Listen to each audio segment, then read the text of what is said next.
It's been said that the Bible could be compared to a swimming pool. If you're not a strong, confident swimmer, you probably on your first day shouldn't go off the high diving board. You might want to, though, kind of wade into the shallow end and see how you feel. The Bible is tricky, and we don't often know where to start. So, if you're like me and you love reading, it might make sense to pick it up and start at the beginning. Genesis tells some beautiful stories of creation and the fall and the history of God's people. And even Exodus, as we get into Moses and the Israelites' struggle, it is exciting. There's adventure. There's good history. But then we get to Leviticus, Deuteronomy, and Numbers. Leviticus is all law, all rules. Numbers is a census, lists and lists and lists of names. I've never made it past Numbers when I try to read the Bible cover to cover. I get lost in the names I can't pronounce. Sometimes I get stuck in Leviticus with the rules that seem archaic and cruel about animal sacrifices and purity codes. Things that I'm pretty sure Jesus told us weren't that important. And so I give up. Lots of people do. So, if you've ever wondered, where should I start when reading the Bible? I've got a few suggestions for you. First, I think you should start in the book of Psalms, which is why Dan is reading Psalms on our Thursday videos. Because the Psalms are simple, they're concise. Yes, there's 150 of them, but most of them, individual Psalms, are a chapter. And most of those are around one point, one idea that you can grasp.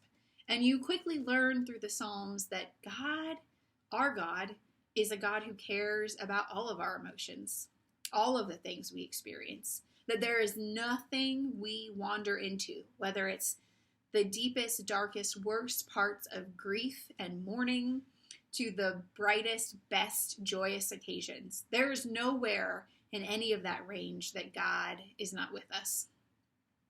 If the Psalms, maybe the poetry, maybe that's not your style, maybe that doesn't work for you, I suggest then the book of Mark.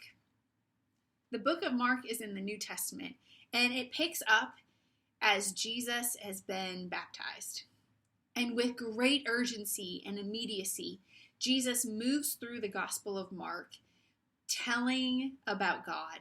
The time is at hand, healing people, giving people the truth of God. The truth that maybe they have missed along the way.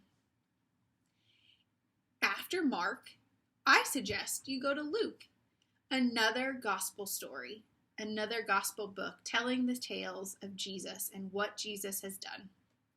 The author of Luke is thought to also be the author of Acts. And Acts is a book in the Bible that tells the history of the early church, what it looked like for the early Christians as they figured out how to follow Jesus and build community and love like Jesus did. So, as wonderful and as amazing and as full of adventure and humor and even romance and crazy, unbelievable stories, I don't always suggest starting at the beginning. I think you go to the Psalms or you pick a gospel and you start that way. Wade into the water.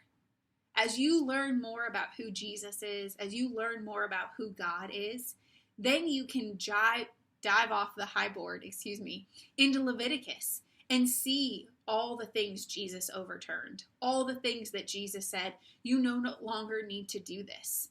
You can go into the prophecies of Isaiah and Ezekiel, and you can see how for generations and for centuries, God has been calling God's people to a new way, to hear God's voice and respond. So, if the Bible truly is like a swimming pool, which I'm inclined to agree with, wade into the shallow end. And if you need a devotion book or a guide or a spark note, so to speak, to help you do that, go for it. Do that.